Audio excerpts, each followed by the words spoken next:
Esto, bien, si están todos de acuerdo voy a poner a grabar. Si alguien no está de acuerdo puede dejar de compartir su pantalla y, y de esa manera no va a quedar grabado en pantalla. ¿Están todos de acuerdo? Esto luego lo pondremos en nuestro canal de YouTube para el que quiera escucharlo.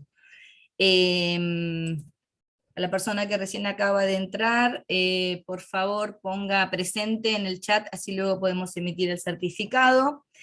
Y bueno, somos unos cuantos, es muy lindo, vamos a dar comienzo entonces a este ciclo de conferencia que se organiza desde Secretaría Académica, conjuntamente con el IPEAL, el Instituto IPEAL, y con el proyecto, el programa PIVA. De esta manera, me distraigo, disculpe porque estoy viendo si sigue entrando gente, y es así.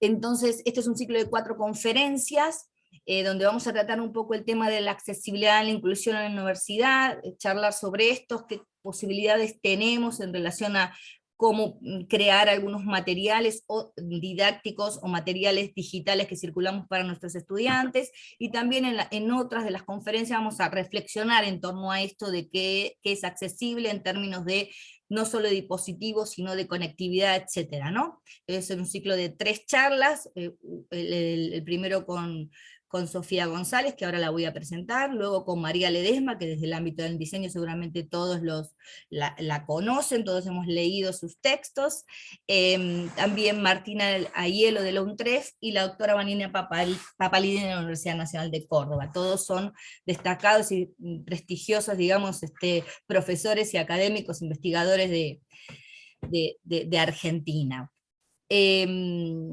Sofía fue alumna de nuestra universidad, de nuestra facultad, en la carrera de Diseño y Comunicación Visual, la hemos tenido por nuestras aulas, y ahora están viviendo en Barcelona, trabajando en una empresa, hace unos cuantos años, desarrollando una carrera muy interesante. Y, a ver, esperen que les voy a leer un poquito de su perfil. Ella es investigadora de experiencia del usuario por Travelport España, máster en diseño de interfaces y experiencia de usuarios, diseñadora en comunicación visual, como les decía, de la UNLP, consultora también de UX, evaluadora de accesibilidad y usabilidad de plataformas digitales. Investigación aplicada a la experiencia de usuarios en plataformas digitales, metodologías de investigación con usuarios para mejorar la usabilidad, accesibilidad y experiencias en plataformas digitales. También es profesora del máster universitario Accesibilidad Digital para Educación, Comunicación y Diseño de la Universidad de Barcelona. Entonces, bueno, esta pequeña presentación para darle paso a Sofía entonces, y mientras me sigo distrayendo con la gente que entra un poquito retrasada. Discúlpenme, te doy paso, Sofi, y ahí estás con todas las personas, que en este momento somos 33. Perfecto, muchas gracias. Hola a todos, voy a intentar compartir pantalla.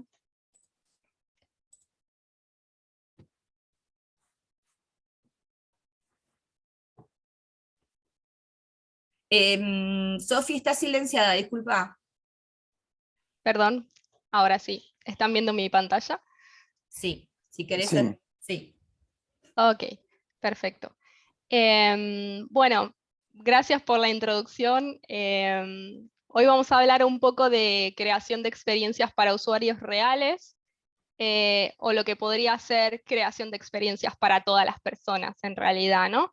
Y cuando hablamos de experiencias o de user experience, que es la UX que vemos en varios lugares, creemos que sin usuarios no hay experiencias, ¿no? O sea, sin personas no hay experiencias. Entonces, lo importante de crear las experiencias para y con usuarios es muy relevante. Entonces, creo que ya me presentó suficiente Cris, no voy a ahondar sobre esto, pero más que nada que sepan que ahora mismo trabajo como investigadora de experiencia de usuario, lo que implica todo el tiempo estar hablando con personas que usan nuestros servicios y productos digitales. Entonces, de lo que les voy a hablar es de qué metodologías usamos para hablar con los usuarios. o con las personas. Entonces vamos a hablar un poco de qué es un test con usuarios, por qué testear con usuarios, qué tipos de test existen y cómo valido con usuarios si mi experiencia es accesible, ¿no? Si en cualquier momento alguien quiere preguntar algo, puede hacerlo. Si voy muy rápido también, pero al final también voy a dejar un momento para preguntas, así que adelante también para hacer muchas preguntas, las que sean necesarias. La primera frase que quería comentar es que está puesta en inglés, pero la voy a traducir. Todos los diseños que hacemos son asunciones antes de que llegan al perceptor, usuario, persona que está leyendo ese diseño. Entonces, esta frase es muy relevante. Son asunciones de que creemos que se va a entender el mensaje, la experiencia, la navegación, la web, el flujo, lo que queramos testear, se va a entender. Eso es lo que creemos siempre, pero hasta que no lo testeamos no sabemos si eso está pasando así. Entonces, cuando hablamos del pensamiento de diseño o el modelo del doble diamante, hablamos de que la investigación con usuarios puede suceder al principio cuando intentamos entender y descubrir el problema o lo que necesitamos resolver. Entonces, investigamos con usuarios en ese momento, definimos el problema o lo que se necesita diseñar, y entonces ahí empezamos a idear soluciones. Y de lo que vamos a hablar hoy sobre todo es del momento de la convergencia del segundo diamante, que es saber si esta solución o este diseño que hemos creado realmente funciona, o definir la solución correcta, ¿no? Primero vamos a entender si estamos resolviendo el problema correcto, y después vamos a resolver correctamente el problema. Esta es una metodología que se ve en muchos lugares, pero vamos a estar hablando de este momento del diamante. Entonces, ¿es la solución? Es la pregunta. Toda solución es una hipótesis hasta que realmente es testeada. Muchas veces necesitamos combinar más de un método de investigación para comprobar que estamos resolviendo correctamente y eficientemente el problema. Es decir, que una investigación no puede cubrir todas las necesidades de saber si es la solución, pero podemos hacerlo iterativamente y seguir avanzando sobre eso. Y aunque hagamos benchmark de soluciones similares, muchas veces no es lo que necesitan nuestras personas, nuestros usuarios. A pesar de que investiguemos cómo lo hace la competencia, hay una anécdota que siempre me gusta contar, que es que dos empresas estaban copiando entre ellas, y entonces unos copiaban lo que hacía una empresa que creían que lo estaba haciendo bien, a esa empresa le estaba yendo mal, y entonces copiaba la otra, y cuando se dieron cuenta habían hecho el desarrollo de la misma solución que el otro estaba intentando corregir, pero a la inversa. Entonces, cuando copiamos cosas, hay que tener cuidado, y está bien también testear con usuarios lo que está haciendo la competencia para ver si realmente es tan bueno como pensamos. ¿Qué es un test con usuarios? El test con usuarios es básicamente una prueba de usabilidad o de encontrabilidad o de percepción, lo que querramos testear, que se basa en la observación y el análisis de cómo los usuarios utilizan, por ejemplo, la web o el contenido que estamos testeando, ¿no? ¿Qué no es un test? Esto es importante. No es para saber si lo van a usar, porque puede ser simple y fácil, pero totalmente inútil para los usuarios. Y no es un test de usuarios, sino que es un test con usuarios de la interfaz o del diseño que querramos testear. Es decir, que utilizamos su percepción para testear la interfaz, y esto es importante. Y no se puede testear con un grupo de usuarios en una misma sesión. Los tests son individuales, es decir, que la percepción y cómo recibimos las cosas en general de manera digital es una percepción individual. Un test con usuarios es una manera de descubrir problemas en el diseño, observando cómo la interfaz se defiende por sí misma frente a la conducta del usuario. Podemos descubrir oportunidades de mejora, entender el comportamiento de los usuarios, y es una manera de medir una solución respecto a otra. Se puede testear dos ideas que tengamos de lo mismo y ver cuál funciona mejor, cuál las personas entienden el mensaje que queremos transmitir. Y hay una palabra que se usa mucho en test con usuarios que es think out loud o piensa en voz alta, que utilizamos en los tests, es mientras navegan por el prototipo o por el diseño que hayamos creado, los usuarios piensan en voz alta. Entonces les pedimos que lo hagan y van navegando por el contenido y leyéndolo como pensando en voz alta. ¿Cómo se ve un test con usuarios? Hay muchas plataformas online, algunas tienen pruebas gratuitas, y básicamente podemos ver, por ejemplo, en este caso, en la pantalla del usuario, la persona que está testeando, y también para cuando trabajamos en equipo en las empresas o con otras personas que están conectadas en la misma sesión con el usuario no las puede ver, o la persona que le estamos mostrando nuestro diseño no las puede ver, pero nosotros sí, cuando estamos moderando la sesión, podemos recibir comentarios de otra gente o preguntarle si vio esto o no vio esto, o cosas así. Entonces podemos trabajar también en equipo, y físicamente hay salas de observación que funcionan como cámara Gesell, que es lo que siempre se hizo en investigación con usuarios desde antes, ¿no? Pero por pandemia casi todas las empresas ahora están investigando más de esta manera que de esta, ¿no? Sirve el test con usuarios para entender los objetivos de los usuarios, es decir, qué es lo que la persona quiere conseguir en mi página web, en mi diseño. Si ese contenido o ese producto es comprensible, sus partes o sus funcionalidades, las palabras o los tecnicismos. Esto, cuando hablamos de accesibilidad, a veces ponemos palabras muy técnicas y que no siempre son entendidas por todos. Se puede testear también la encontrabilidad, que es, ¿pueden las personas encontrar un contenido en la página web? Les ponemos que se abre como desde el inicio y pueden llegar hasta el contenido que les pedimos que buscan. Por ejemplo, busca un contenido que hable sobre, no sé, si es una página para comprar zapatillas, busca una zapatilla que sea así, así, así. Y podemos testear si la puede encontrar.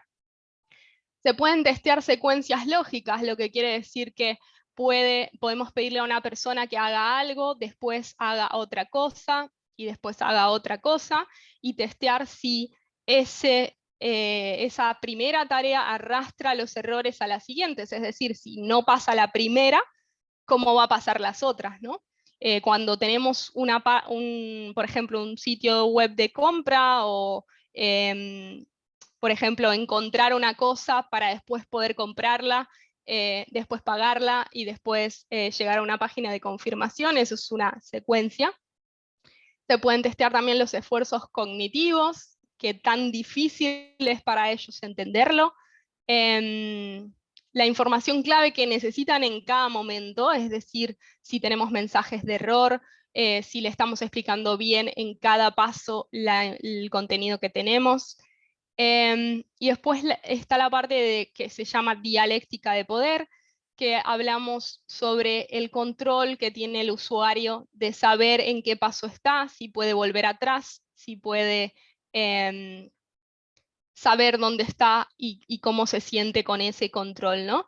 Y entender las prioridades de los usuarios es algo que también se puede saber con un test, ¿no? Saber qué es más prioritario o qué información es más jerárquica para la arquitectura de la información para ellos. Se puede también entender las motivaciones, las barreras, los hábitos. Y entonces, un test con usuarios, básicamente necesitamos dos cosas para investigar. La primera son los objetivos que queremos aprender. Por ejemplo, ¿pueden todas las personas cumplir con X tarea clave de mi producto, servicio o plataforma?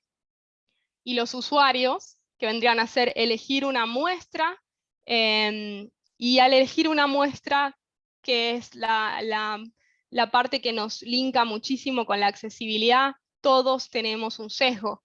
Entonces, si vamos a testear con unas personas y las vamos a elegir, tenemos que ser conscientes de que siempre estamos excluyendo e incluyendo dentro de la muestra distintas necesidades. Y lo importante aquí es contemplar, para hablar de accesibilidad, personas que tengan distintas discapacidades, distintas necesidades, distintos contextos culturales a los cuales nuestro producto o servicio también quiere alcanzar, ¿no? Por eso necesitamos incluir una muestra variada. Y necesitamos que esto suceda de manera iterativa e incremental, es decir, que si lo hacemos ahora, vuelva a pasar a futuro, porque el contexto cambia, las necesidades de las personas cambian, nuestro producto siempre está vivo y está creciendo, y lo hacemos constantemente. ¿Cuántos usuarios se necesitan para hacer un test con usuarios? Se dice que de 5 a 12, porque los errores se repiten a partir del usuario más o menos 9, si vemos el gráfico. Esto es lo que nos recomienda Nielsen Norman, un grupo de investigadores que ya lo han testeado muchas veces. ¿Esto quiere decir que cuando testeo con 9 usuarios ya puedo dejar de testear? No, es importante hacer pruebas iterativas, porque los cambios pueden hacer que se solucionen problemas grandes y que el usuario después o las personas después encuentren otros que antes eran más pequeños y que no los veían y empiezan a verse cuando la primera capa es resuelta. Es decir, que funciona como las capas de la cebolla. Vamos investigando cada vez más adentro para ir mejorando cada vez más la experiencia. ¿Por qué testear? Porque nosotros no vamos a ser los que vamos a definir si la solución o el diseño funciona o no, sino que son las personas que lo utilizan o lo perciben. Esto siempre me gusta ponerlo porque es bastante gracioso. Al final, pueden los clientes estar viendo nuestro producto o servicio y decir, nos encanta, y puede pasar que los usuarios lo vean de otra manera totalmente diferente, o las personas que lo están utilizando. Entonces esto pasa muy a menudo, y la solución nosotros claramente como diseñadores, y en nuestro caso de experiencia de usuario o investigadores de experiencia de usuario, tenemos nuestras asunciones, tenemos además las asunciones de los clientes de lo que puede funcionar, y los objetivos del cliente o del negocio que nos contrató, pero también tenemos que tener en cuenta, en todo caso, la viabilidad técnica, si es que tenemos algún impedimento o algo así, y también la perspectiva de los usuarios, ¿no? Quería poner un ratito de este video de YouTube para que vean cómo es un test con usuarios. Es realmente voy a cortarlo un poquito para no tener demasiado tiempo el test con usuarios rodando aquí. Voy a desconectar. ¿Escuchan ahora el sonido? No, el sonido no se escucha. Fíjate si puedes compartir el sonido desde tu máquina. Cuando pones en la parte de compartir, no sé si tenés ¿Sí? Mac o PC. ¿Pero me escuchan a mí? Sí, a vos sí te escuchamos, sí. Ok, entonces puede ser que lo ponga más fuerte.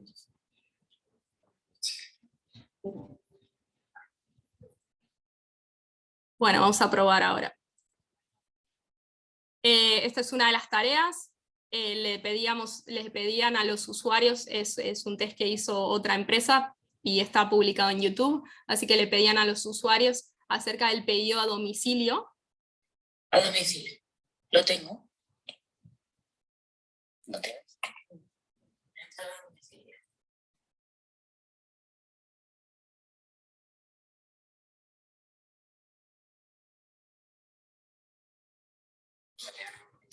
A domicilio. Lo que vale. Tengo. Está bien.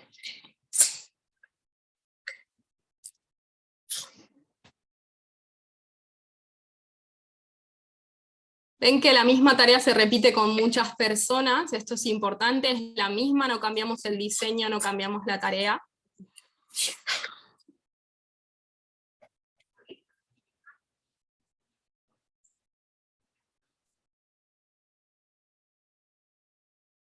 Esa tarea fue muy bien, ahora vamos a ver otra.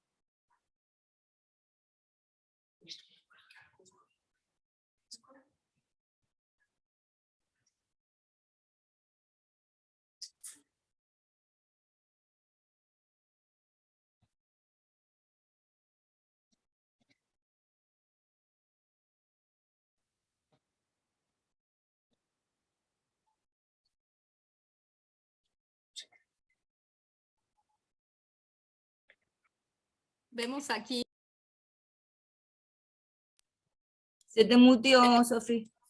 Sí, vemos aquí, por ejemplo, que un usuario no estaba entendiendo una palabra. Estas cosas son importantes.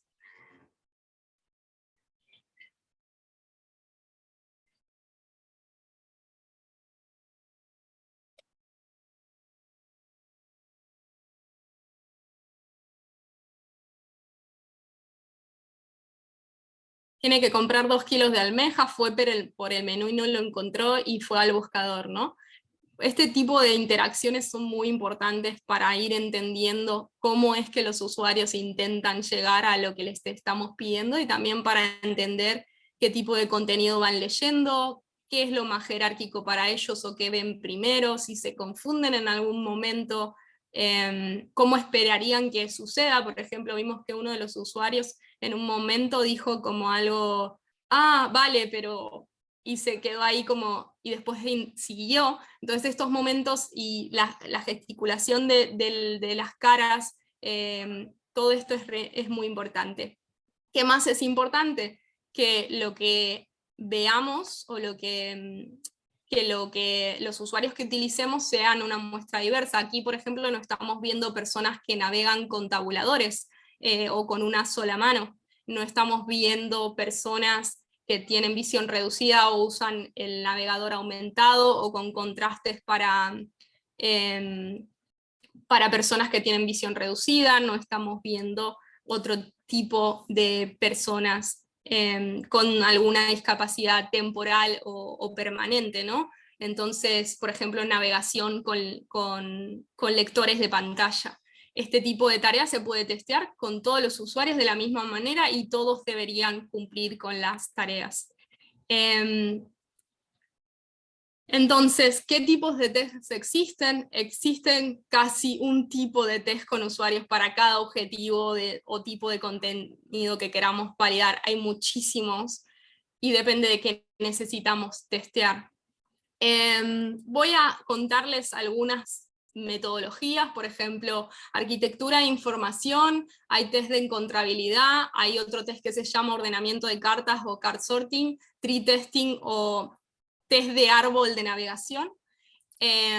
También se puede testear el diseño visual o las imágenes. Esto se puede testear con un test de 5 segundos, con encuestas, con entrevistas de percepción, con test A/B si es que queremos testear 2 opciones. Los contenidos y los textos se pueden testear viendo click test, o sea, dónde clicarías para hacer esto, por ejemplo, y si entienden el texto, están entendiendo el contenido. Test A/B también, por ejemplo, si queremos definir cómo se debe llamar un botón o un link, podemos testear un nombre y otro nombre, y también podemos hacer encuestas para entender cómo llamarían a determinado objeto las personas y recibir ese feedback. La funcionalidad se puede testear con test de usabilidad, esto que decíamos, bueno, aquí están navegando y tiene que encontrar un producto, es un test de usabilidad. Y también se puede interceptar a los usuarios en nuestra página web y que les aparezca un mensaje de, he visto que has hecho, has intentado hacer esto, y llevarlos a una encuesta, ¿no? Y saber algunas cosas de cómo mejorar esa funcionalidad. La usabilidad o facilidad de uso también se puede testear con test de usabilidad. La accesibilidad, existen tipos de test de usabilidad que se pueden utilizar, como les hablaba recién, y también hay test de accesibilidad específicos donde si lo hacemos frecuentemente en la empresa podemos hacer momentos específicos donde testeamos todas las tareas claves con personas que hayamos conseguido o hayamos pagado para que tengan diversas discapacidades y que temporales o permanentes, lo mismo, y que nos ayuden a testear si las tareas claves de nuestro producto o servicio también funcionan, ¿no? Pero como decía, no es una sola vez, hay que hacerlo constante. Que solución es la mejor, también se puede testear con un test A/B. Métodos evaluativos con usuarios hay muchos, lo que les decía, 5 segundos, el test de árbol o tree testing, click test, usability test. El click test es un test de a dónde clicarías para encontrar determinado contenido, el test de usabilidad, el interceptar al usuario en su tarea para hacerle preguntas, el ordenamiento de cartas para entender los modelos de ordenamiento, cómo ordenarías todo este contenido, y entonces nosotros definimos el ordenamiento del contenido de nuestra página en base a los resultados. Y también lo que hablaba de testear nuestro producto o servicio en distintos contextos de uso o diversos tipos de personas, ¿no? Para hacer un test de accesibilidad. Cuando hablo de contextos de uso, puede ser que el producto sea utilizado en contextos de mucha luz o de poca luz, que sea utilizado en diversos dispositivos de distintos tamaños. Esto también es accesibilidad, poder acceder desde diversos contextos, y se puede también testear. He ido muy rápido por esta parte, pero quiero seguir contándoles cosas bastante introductorias. Si quieren más información de los tipos de test, también me pueden preguntar y contactarme después de la charla. Y tenía aquí un pequeño recordatorio de todo en inglés, Sofi. Sí, perdón, hay mucha información de test con usuarios y de UX o User Experience o experiencia de usuario que está toda en inglés. Ahora está empezando a haber mucho más contenido en español y por eso estoy tratando de todo el tiempo traducir. Si hay algo que no entienden también pueden preguntarme. ¿Cuándo se puede testear? Hay muchos momentos en los proyectos donde podemos testear con usuarios o hablar con personas, y entonces se puede hacer cuando tenemos un prototipo inicial o un concepto, incluso un boceto, una idea dibujada en papel. Cuanto antes testeemos, el riesgo disminuye, cuanto antes lo hagamos mejor, pero también se puede testear en prototipos donde ya tengamos el texto final, con el diseño visual, las imágenes, los textos finales, o también se puede testear en la solución ya desarrollada, donde está ya todo el código y el desarrollo hecho. Luego de implementarse por completo la solución, también es importante testear. ¿Por qué? Porque cuando hablamos de accesibilidad, hablamos también de navegación con lectores de pantalla. La navegación con lectores de pantalla en el código de las páginas web se puede leer la estructura jerárquica y semántica de la página, entonces testeamos la solución ya desarrollada, puede ser antes de que se ponga en producción, digamos el final, o puede ser cuando ya tengamos las maquetas de código que se puede ya empezar a testear con lectores de pantalla también. Aunque hay muchas buenas prácticas que se pueden seguir para no llegar al momento de testear y que esté realmente todo difícil de acceder, ¿no? ¿Cómo podemos validar si una experiencia es accesible? De nuevo, no somos nosotros los que vamos a definir si una solución o diseño funciona o no, son los usuarios. Al final, ¿cómo podemos validarla? Haciendo que las personas la utilicen. ¿En qué partes del proyecto se puede validar la accesibilidad? Siempre, cuanto antes mejor, lo que decía en la slide anterior.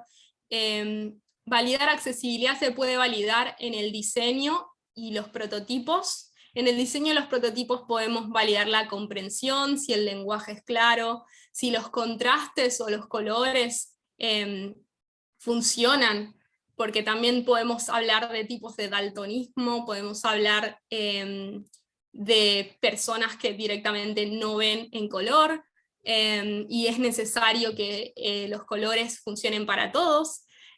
Podemos hablar de arquitecturas y jerarquías, cómo se testea esto, la comprensión de qué es más importante en la página, o cómo navegan los usuarios con la vista la página o el diseño.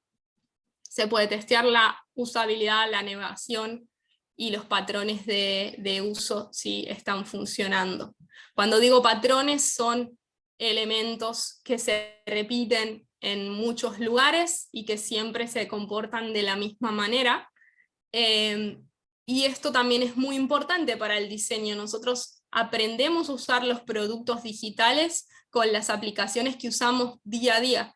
Entonces, si no seguimos patrones en nuestro diseño de aplicaciones tan normales que usamos todos los días de nuestra vida, probablemente a los usuarios les cueste mucho más aprender a usar nuestros productos.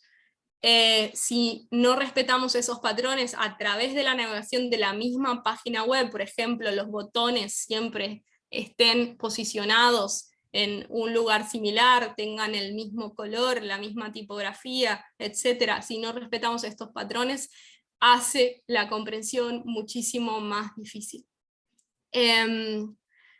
¿Cuándo más se puede testear? En la validación del código antes de productivo o en maquetas, lo que estaba hablando antes. Se puede hacer test con tecnologías asistivas.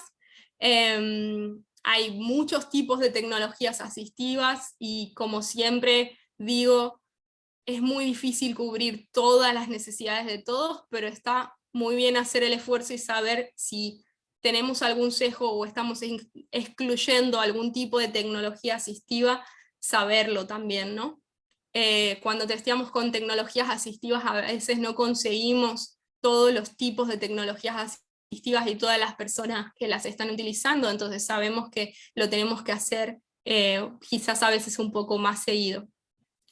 Se puede testear también si la estructura semántica del código funciona. Cuando hablo de estructura semántica estoy hablando de la arquitectura de información pasada a código. Eso significa que el usuario, cuando navega escuchando la web, o sea, una persona que tiene dificultades para ver o directamente tiene baja visión o no ve, escucha la web, escucha nuestro diseño. Entonces, lo que es importante aquí es que la estructura semántica sea la correcta y que se haya pasado lo que nosotros definimos como estructura en la arquitectura de información, que se haya pasado exactamente bien a código. Es decir, el título más importante de la página va a ser el título 1 que se va a leer primero cuando el usuario está escuchando la página, y así sucesivamente. Y cuando hablo de validaciones automáticas, me estoy refiriendo a que hay un montón de validadores online que nos pueden ayudar a hacer estas validaciones de la estructura semántica del código, de si nos hemos olvidado de poner una alternativa textual a una imagen. Esto lo puede detectar un validador automático, pero hay muchas otras cosas que no se detectan con validadores automáticos y por eso necesitamos testear con usuarios. Y cuando hablamos de accesibilidad en los sistemas de diseño, es decir, si estamos creando un sistema que se va a repetir a través de todas las pantallas de una misma página web, tenemos que ya de por sí pensar que los componentes en sí mismos sean accesibles, que la paleta de colores que ya hemos elegido para nuestra página web sea accesible. Pero también se puede testear con personas, que es lo importante. Siempre descubrimos cosas nuevas y diferentes tipos de daltonismo, por ejemplo, que no conocíamos respecto a si un botón un mensaje de error es rojo y hay personas que no ven en rojo, ¿cómo podemos hacer que ese mensaje se reconozca igual? Le ponemos un icono, ¿cómo lo diferenciamos? ¿Cómo transmitimos el mensaje que está dando el color sin que se vea el color? Y este tipo de desafíos ya tenemos que pensarlos cuando estamos creando los componentes. Hay una checklist más o menos, o una lista de cosas que podemos revisar como diseñadores, que me gustaría dejarles cuando hablamos de contrastes de color, utilizar el color para complementar la información o el contenido, lo que decíamos, por ejemplo, un mensaje de error, siendo rojo, ok, puede complementar el contenido, pero si es la única diferenciación con un texto normal de la página, no alcanza, tiene que distinguirse con algún otro elemento, un icono o algo. Hay que asegurar que los elementos interactivos se diferencien de los estáticos, es decir, el texto, que es algo estático, y el botón tienen que ser distintos. el link y el botón tienen que ser diferentes. Los elementos se tienen que poder diferenciar bien entre sí, la legibilidad de los textos tiene que ser buena. Casi siempre intentamos evitar las letras que son demasiado finas, como en variables light, y el tamaño menor a 13 o 14 píxeles, que es algo que ya se está hablando, porque hay algunos tipos de letras que en 13 píxeles tampoco se están pudiendo leer porque son muy pequeñas. Que el lenguaje de los componentes sea lo más sencillo posible y puedan ser comprendidos por todos los usuarios, trabajar el contenido. Que la navegación sea clara, que haya elementos que ayuden al usuario a orientarse, ir hacia atrás, hacia adelante, lo que hablábamos de el control que siente el usuario cuando navega.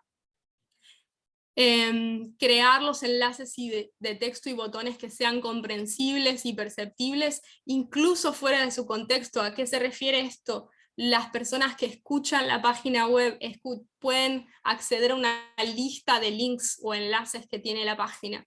Se sacan fuera de su contexto donde estaban y se repiten en una lista. Eso quiere decir que la persona va a escuchar, si a todo le llamamos usa este link y solamente es un link con la palabra link subrayado y se repite a través de la página, la persona va a escuchar link, link, link, link, link, así repetidamente hasta que termine la lista de links. Entonces el texto que lleva el link es muy importante. Tenemos que poner un texto que sea comprensible fuera de su contexto, como acceder aquí a este documento, acceder aquí a determinado contenido. Que los títulos y la estructura semántica sean visualmente reconocibles a primera vista. El diseño lo podemos testear esto. Los tamaños mínimos de los elementos interactivos, que tengamos el diseño de cada estado de los elementos interactivos. Cuando me refiero a eso es cómo es un botón cuando está deshabilitado, cómo es un botón cuando está activo, cómo es un botón cuando le paso con el mouse por encima, cómo es un botón cuando tiene un error o lo que sea. Si tiene muchos estados se tienen que diseñar.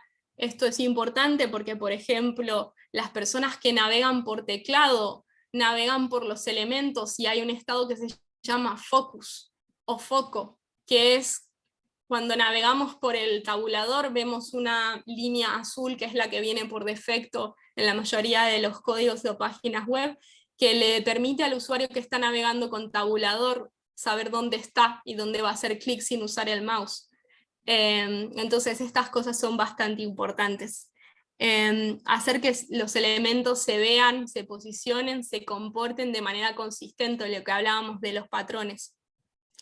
Y evitar usar imágenes o iconos que contengan un texto. Es decir, si podemos poner el texto separado en el código, puesto encima de la imagen, siempre es mejor, porque ese contenido al ser texto y al no ser una imagen va a ser más accesible. Cuando ponemos infografías, que a veces las necesitamos para explicar visualmente determinada información, se puede proporcionar una buena alternativa textual como un enlace a un documento que la explique por completo.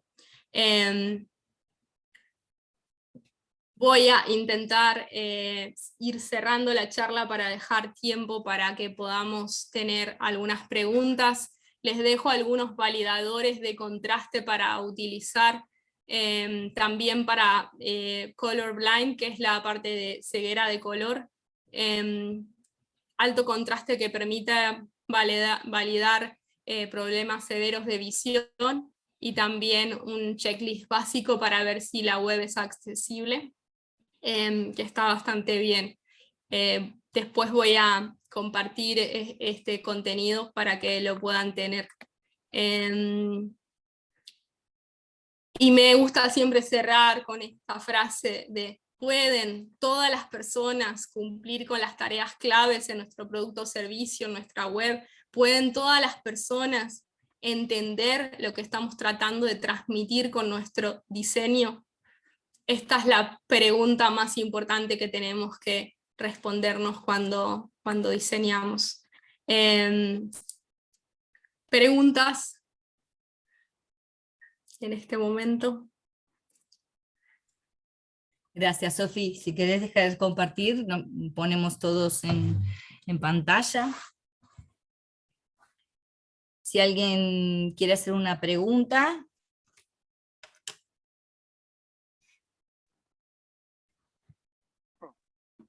Bueno, yo de momento más que pregunta, pues felicitarte, Sofi, porque estuvo muy interesante la presentación, abordaste un montón de cosas. Yo tenía varias dudas sobre precisamente cómo testear productos digitales, y precisamente con la presentación que ahorita diste, pues realmente como que me aclaraste muchas dudas que tenía. Entonces, más que una duda, pues yo quería eso, agradecerte, me gustó mucho la presentación y felicidades. Muchas gracias.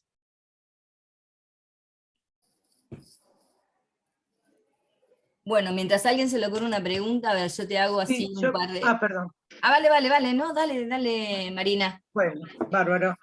Sí, muchísimas gracias. Súper interesante la charla. Quería saber, Sofía, si tenías alguna experiencia en evaluación de contenidos o algún tipo de material de docencia.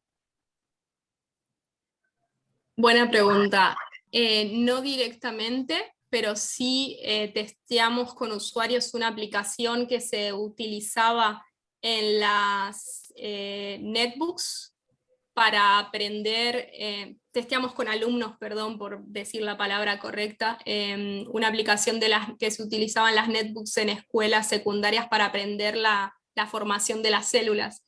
La técnica es la misma. Este contenido que se utilizaba para enseñar, le pedíamos a las personas que trataran de hacer tareas, como a ver si podían encontrar determinado contenido o determinada información, y validábamos a ver si lo habían podido hacer todos, si podíamos encontrar alguna mejora y tratar de entender por qué no lo habían podido encontrar o no, para hacer mejoras, y después lo fuimos mejorando. Sí, es creo, única experiencia relacionada a educación que tengo.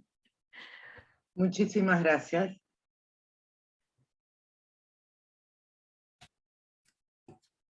A mí lo que me parece, gracias Sofía, hermoso, gracias Cris también por la organización. La verdad que muchas cosas nuevas, que porque son por ahí, los que no estamos en el tema, muchas cosas desconocemos, pero igual se aprovecha, y bueno, después vamos a tener como para repasar el material y todo, y da como un panorama de todo lo que tenemos que tener en cuenta. Yo lo que pensaba, también me sumaba a la pregunta esta de aplicado a las herramientas didácticas y educativas que podamos usar, y también lo que estaba pensando es, bueno, por ahí con las herramientas que uno tiene de cosas que, no desde crear el diseño, pero aún en el manejo de redes o en el manejo de plantillas, de cosas que ya están, todo lo que se puede optimizar, ¿no? Cosas a tener en cuenta, desde los colores, desde el texto alternativo a la imagen, bueno, todo esto que Cris nos viene enseñando hace un montón, con esto, cada vez que la cruzamos nos dice algo y nos tira cosas y nos dice, nos va acompañando, y cosas que intuitivamente a uno por ahí le parecen, bueno, realmente se estudia y está, hay mucho trabajo detrás de eso, y me parece muy interesante. Por lo pronto lo que pienso es, bueno, lo que está, cómo uno lo puede mejorar, ¿no? Creo que aún sin ser diseñadores, manejando hasta incluso en el manejo de las redes sociales, porque las cátedras todos tenemos redes sociales y cosas también, ¿no? Muchas de estas cosas se pueden implementar. ¿Está bien lo que digo? Sí. ¿O es una pavada?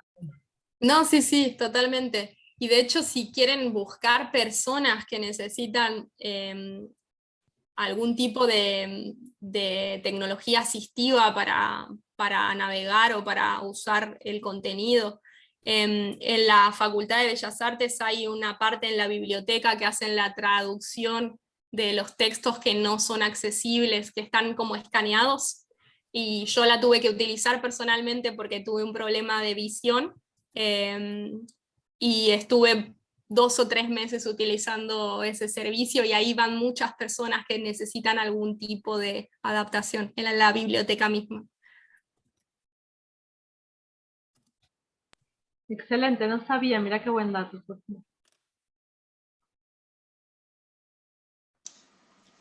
Sí, me pareció, hola, ¿cómo estás? me pareció muy fructífera la charla y la ponencia, porque hay cosas que, por ejemplo, uno hacía hace 30 años atrás, te hablo, cosas de manera intuitiva, pero que no teníamos todo este aspecto de la inclusión, que no teníamos noción de eso o no lo teníamos tan en cuenta como ahora, que es súper válido y súper importante. Me parece muy fructífero, por eso te digo la charla. Muchas gracias. Gracias. Yo creo que además son cosas, perdón, me meto, son cosas que también se van aprendiendo, ¿no? También con estos, qué sé yo, recién en el 2006 hubo una nueva definición de personas con discapacidad, hay digamos, un paradigma diferente que no es específicamente el médico, sino que es psicocognitivo social, no sé, o sea, digamos, hay muchos cambios que todos venimos haciendo, y realmente ahora valoramos el que los contenidos y lo que circulamos en la red sean lo más accesibles posible, ¿no? Y es como que hay más conciencia de eso. Total. Sí, es un trabajo que han hecho desde las bases los mismos colectivos con discapacidad, y bueno, y se vienen logrando muchísimas cosas. Sí, la biblioteca de Braille de La Plata también se puede ir, y ahí la gente siempre está dispuesta a testear lo que le lleves. Es increíble la voluntad que tienen de ser parte de eso. Entonces, si no tienen experiencia testeando el contenido, da igual, no pasa nada, llévenles el contenido, ellos les van a enseñar cómo lo usan. No importa si no saben testear con usuarios, lo importante es tener el contacto con estas personas y empezar a ver cómo navegan o cómo usan para tener alguna idea de cómo funciona. Estoy viendo preguntas en el chat acerca de paletas de colores. Hay una aplicación de diseño online que se llama Figma, que tiene un montón de plugins de accesibilidad. Se les puede añadir muchas cosas de accesibilidad para cuando estás diseñando te dé alertas o puedas estar testeando el contraste, te crea paletas accesibles. Y sí, Figma, esa. Y hay muchos de estos plugins que pasé en el contenido, que ahora les puedo pasar los links acá en el chat directamente, que funcionan de esa manera. Entonces, ¿qué le tenés que dar de información para que sepa que la paleta o que el contraste se está dando de manera correcta? Tenés que elegir el color que vas a usar como primario y el color que vas a usar como secundario o como contraste.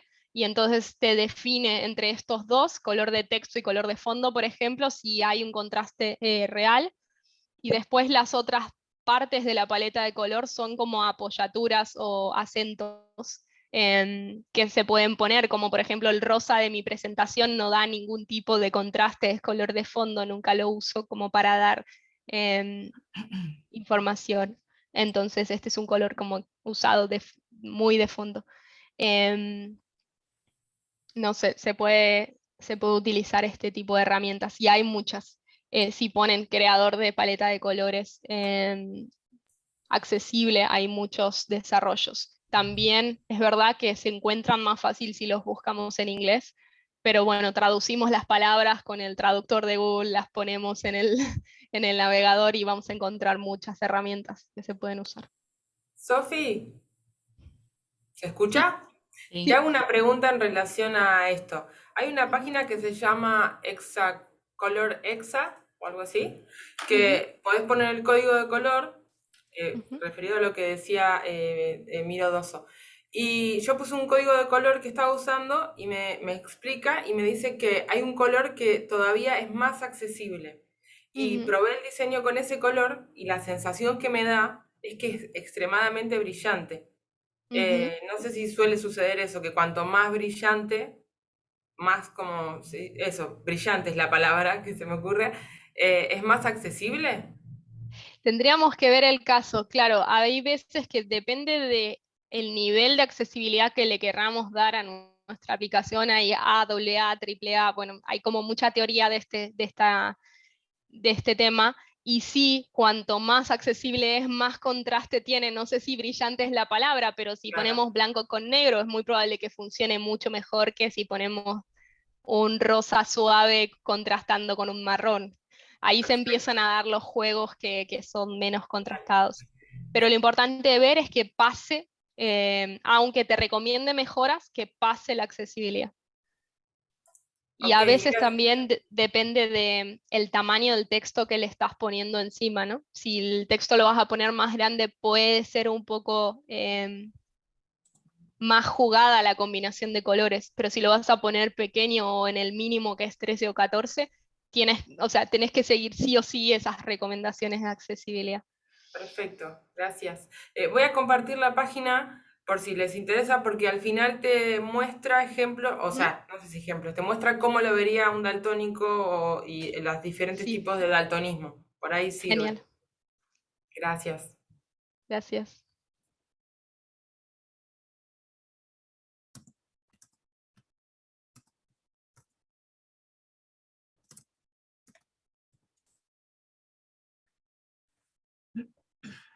Más preguntas.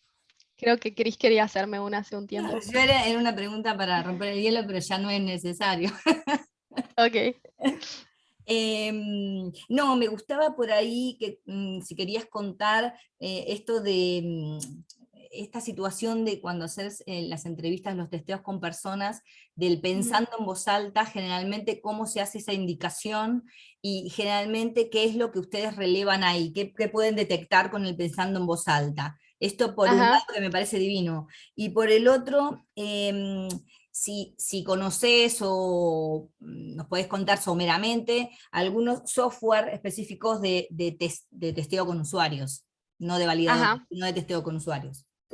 Ok, voy a poner dos nombres aquí, esa es más fácil, así que la voy a responder rápido. Vale. Hay una aplicación que se llama lookback.io, que tiene una prueba gratuita y se puede hacer como una videollamada con la persona y vemos también cómo está navegando por el contenido.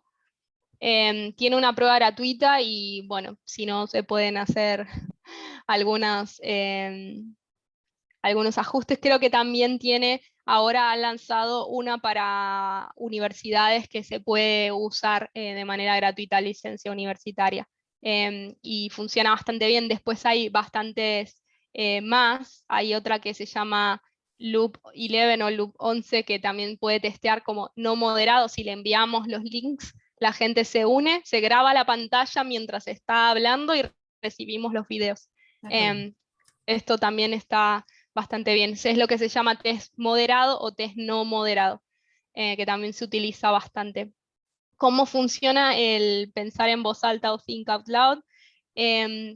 Intentamos siempre tener una conversación con las personas, ¿no? Antes de empezar el test, y la base de empezar el test es decirle que queremos tener una conversación, que no estamos evaluando a la persona, sino al contenido, aclararlo para que quede claro, que no somos los diseñadores de ese contenido. A veces está bien aclararlo para que no piensan que van a herir tus sentimientos, decirle no soy el diseñador de este contenido, así que me puedes decir lo que creas necesario. El diseñador no sabe lo que hace.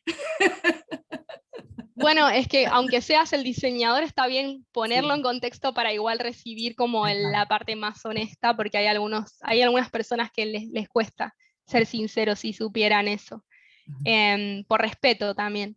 Y entonces ese es el momento donde le decimos, te voy a mostrar, te voy a enviar un link o te voy a hacer navegar por algún contenido, y eso es lo importante, que la persona tiene el link y la persona es la que nos comparte su pantalla. Nosotros no somos quienes vamos a navegar. Entonces la persona tiene el link, recibe el contenido que querramos testear, nos comparte la pantalla y ese es el momento donde le decimos, te vamos a pedir que hagas algunas tareas dentro de la página para testear si está funcionando bien la página. Es muy importante ser claro. Y te vamos a pedir que pienses en voz alta. Eso quiere decir que nosotros estamos queriendo entender qué estás pensando cuando ves el contenido y les tratamos de explicar. Si no lo hace porque es difícil, nos cuesta, a las personas le vamos recordando qué estabas pensando. ¿Me podrías decir qué estabas pensando cuando clicaste aquí? ¿Me podrías decir qué estabas buscando cuando vi que hiciste este gesto? Que me parece importante, qué estaba pasando en ese momento. Entonces seguir como preguntándole. Y eso nos permite saber que quizás estaba perdiendo, porque cuando está pensando en voz alta y de repente frena y sigue por otro lado, quizás su cerebro en un momento hizo un twist y dijo, ah, no, por aquí no es, vamos a otro lado. Ese momento nos permite saber que el usuario o la persona esperaba encontrar el contenido ahí y en realidad se dio cuenta que de repente ahí no estaba y que vio otra cosa, porque nuestro cerebro no hace una cosa a la vez. Entonces este tipo de interpretaciones nos sirve cuando piensan en voz alta. Fantástico.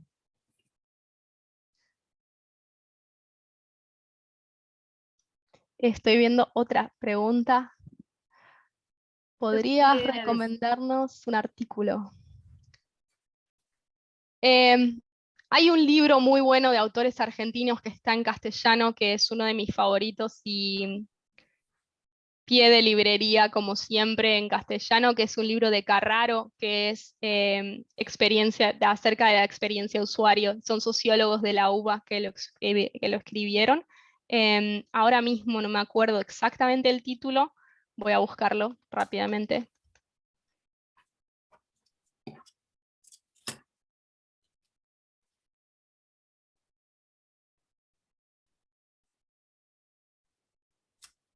Diseño de experiencias de usuario, Juan Manuel Carraro. Lo voy a pegar en el chat. Es un libro bastante bueno. Y si no, en este lugar que se llama medium.com hay un montón de artículos de diseñadores de experiencias de usuarios que publican cosas de casos, cómo testearon y todo. Es donde publican bastante. Y otra manera es si usan LinkedIn para ver perfiles de gente, empiecen a añadir investigadores que publican todo el tiempo contenido de cómo testean con usuarios. Yo soy una. Verónica creo que quería hacer una pregunta. Y perdón, te interrumpí, Vero. Fundamentalmente, no, agradecerte, ¿no? La generosidad con la que nos has explicado de una forma tan concreta, tan clara, este modo de trabajo. En realidad yo pensaba que era la forma también de evaluación que uno tiene sobre su propia práctica. Y me parece que me gustó mucho lo que comentaba Marina Burré, que en un momento dijo si había alguna experiencia acerca de evaluación, ¿no? Sobre evaluaciones y demás, que es un tema que a nosotros siempre lo tenemos pendiente en la docencia, en las prácticas docentes universitarias. Y bueno, es como también decía a su vez Florencia Melo, todo esto nos sirve para ir ajustando a los que trabajamos, además de presencialmente y virtualmente, y en esta fusión que nos toca ahora justamente, seguir trabajando presencialmente, pero si bien no volvemos a la virtualidad, no perder lo que con la virtualidad ganamos, sino poder entrelazar ambos contenidos de la mejor manera. Y me parece que, bueno, estuviste muy, muy clara, ¿no? Porque también, así como testeamos la presencialidad, cómo testear la virtualidad, que a veces se nos hace un poco más difícil. Así que, bueno, Sí. agradecerte mucho desde el IPEAL, desde el instituto, y bueno, y como docente e investigadora de la Facultad de Artes. Muchas gracias, muchas gracias. Cualquier pregunta que tengan, si después de la charla hacen alguna reflexión y quieren preguntarme, bueno, tienen mi contacto de LinkedIn, ahí pueden chatearme y si no les puedo dejar un email también. Y si tienen alguna pregunta me van diciendo. Yo lo que quería, como antes de cerrar, y si alguien quiere mientras pensar alguna otra pregunta, insistir siempre en lo mismo, siempre es como que digo las mismas dos cosas. Generalmente cuando uno habla de diseño web, y más específicamente por ahí Sofía enfocó sobre sitios web, pero cuando uno habla de diseño web, habla de todo el contenido que circula por la red. esto lo hemos hablado en otras charlas, ¿no? Todos los contenidos que circulan en la web no es solamente el diseño de un sitio con diferentes páginas, sino los contenidos que hacemos los docentes, que por ahí se enfocaban anteriormente, ¿no? O sea, desde un PDF normal hasta un video educativo, ¿no? Esto de pensar cómo hacemos esos contenidos, y si son accesibles para nuestros estudiantes, para la diversidad de estudiantes que tenemos en nuestra facultad y en nuestras universidades en general, ¿no? Entonces, esos contenidos son accesibles, nuestros diseños son accesibles, la pregunta que hacía Sofi, si nosotros encaramos nuestros diseños, y no estoy hablando a los diseñadores específicamente, nuestros diseños como productores, porque todos somos productores, ¿no? Todos los docentes, todas las personas, en esto que decía Alex antes, en esto de circular por las redes, estamos constantemente haciendo pequeñas producciones que circulamos por internet. Entonces, desde allí, si ya pensamos algunos de estos conceptos, que además si se testean, si son más relevantes como un sitio web, ¿no? Es mejor, pero si ya los pensamos con estos parámetros que nos dio en la lista Sofi, de producción para la accesibilidad, pues ya estamos agregando ese poquito que decía Flor, esos pequeños pasos, y poco a poco podremos ir incorporando otras cuestiones, pero sí lo que no podemos es desconocer la temática, ¿no? Esto es el fin de estas 4 conferencias de este segundo cuatrimestre del 2022, y creo que seguiremos en esta línea, como insistir en que la educación es para todas las personas, es un derecho, tanto la educación, la información, la comunicación, todo. Entonces, no hay que desconocer estas formas de producción, que todos tenemos que de a poquito ir incorporando, ¿no? No sé si alguien más tiene alguna pregunta. Sí. No, yo iba a hacer un poco lo que estás comentando vos, Cris. Bueno, primero, antes que nada, Sofi, muy buena la charla. La verdad que viene de la mano con esto que estamos insistiendo con Cris, en el tema de ir sumando poco a poco todo el tema sobre todo de la accesibilidad, el diseño para todos. Y bueno, verán que son un montón de temas a medida que vamos a ir con las conferencias, van a empezar a sumarse más conceptos, más cosas, y puede ser un poco apabullante y puede ser un montón de información, pero creo que desde cualquiera de todas las profesiones, sea docentes, sea diseñadores, sea varias profesiones, se pueden ir empezando a incorporar poco a poco, de a poquito, con pequeñas cuotas, pero lo mínimo que sea va a ser una suma importantísima. Y esto de empezar a tener al usuario y a tener al que le vamos a hablar, es importantísimo, así que suma un montón, Sofía. Sí, y quiero decir que los docentes somos muy afortunados de tener a los alumnos siempre queriendo darnos feedback o comentarios de cómo podemos hacer mejor las cosas. Los tenemos ahí, están todo el tiempo ahí. Y no quiere decir que tengamos que buscar una muestra, como decía, de usuarios que realmente tengan una discapacidad permanente. Todos tenemos discapacidades todo el tiempo. Puede ser que una persona se quiebre un brazo. Puede ser que yo, por ejemplo, durante un tiempo de mi vida fui ciega.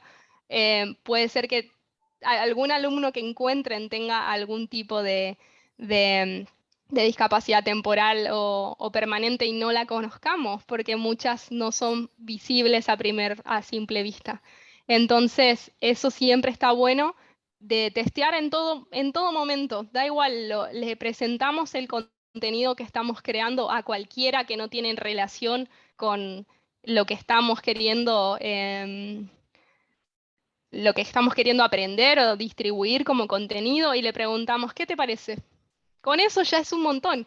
Es un test de guerrilla, claramente. Yo no investigo de esa manera todo el tiempo, pero ya empezar a preguntar a otras personas y a contrastar cómo lo perciben.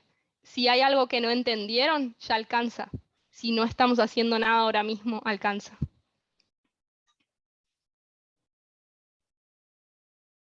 Bueno, muy bien.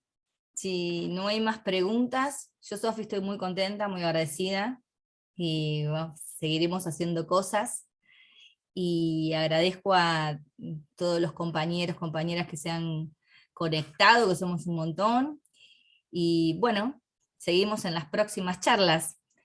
Si no queda entonces ninguna otra pregunta, te mando un beso grande, Sofi, y a todos ustedes. Muchas gracias a todos. Hasta luego, entonces, buenas tardes. Gracias.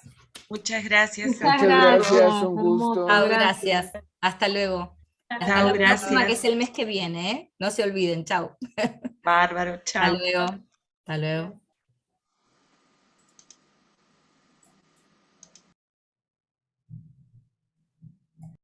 Chau, Sofi.